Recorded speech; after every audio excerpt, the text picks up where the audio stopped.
Dang, she gives me Hizuru vibes from Summertime Render. I'm on board. Oh no, it's that type of character. Gosh, she looks like she's straight out of Kakegurui.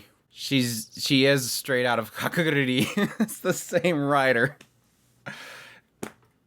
No joke. I am very pleasantly surprised on High Card. Now, I have my reservations on this series still, but dang if High Card did not completely surprise me. Honestly, when I checked out this series in the previews, I put zero expectations into it. I figured it could be possibly a solid action show, but man, is it entertaining. But yeah, this is my first impressions, my thoughts on the first 3 episodes of High Card, a series that is airing in the winter 2023 anime season. So let's jump right into it. High Card opens up with some sort of robbery that's happening. Some people infiltrate this one facility and they get a hold of these goods.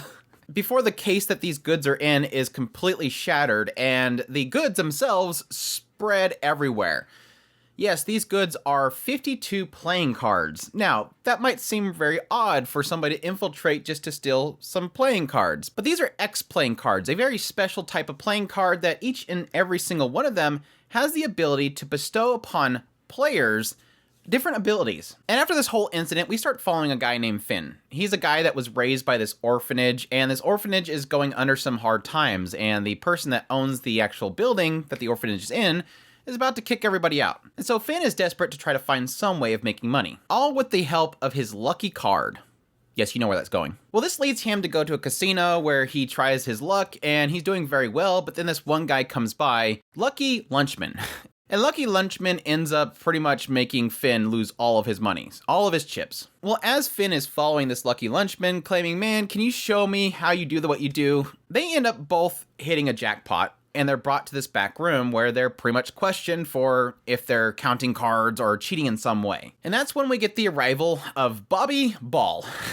Bobby Ball is this guy that has one of these cards, a card that grants him the ability to turn anything he touches into marbles. And he pretty much uses this ability to try to force Lucky Lunchman to give up, yes, his card. A card that was giving Lucky an insane amount of luck.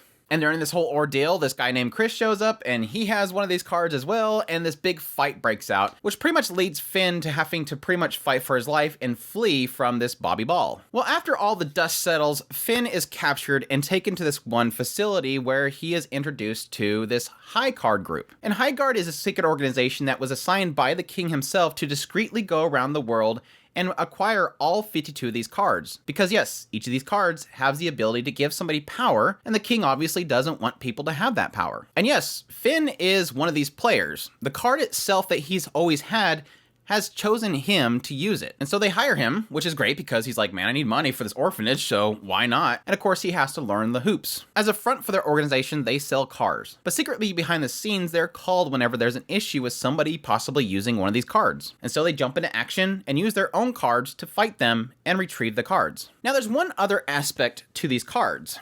A power system, so to speak. They haven't gotten any details on maybe if the suits themselves dictate what the power is, but they do always have like an emblem on it. Like with Finn, you come to find out that his is perfect accuracy. And so the card has like a little bullet hole mark. This one other person has the ability to use flames, so there's a flame on the card. But one thing they have revealed is that the number itself indicates its power.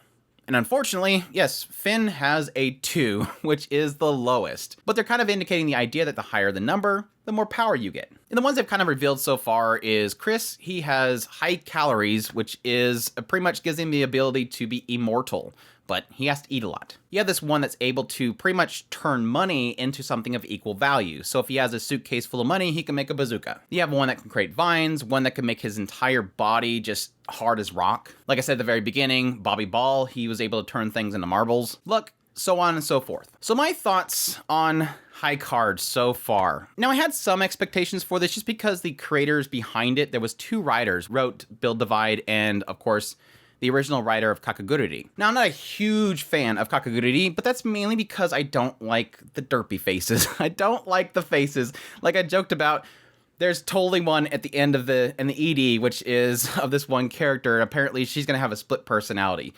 But I do like the writing of Kakegurui. The writer is very clever in kind of twisting things as it goes along. A constant competition between 2 people, which that's what this is. This is a competition between 2 different powers. And so I do really have some hope for that writer.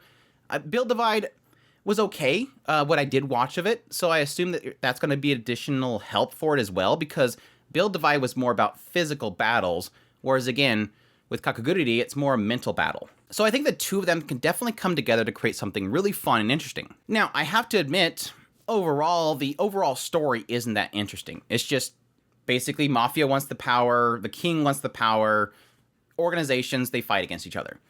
But what I have been enjoying about the series so far is that it's very clever and fun. It's entertaining with the actual action scenes themselves. Especially the first episode. There was just constantly something happening that was just kind of going, oh crap, that happened. Oh, this happened. Like, for instance, you had Lucky jumps up and he wants to go leave and he trips over all the marbles that are going everywhere.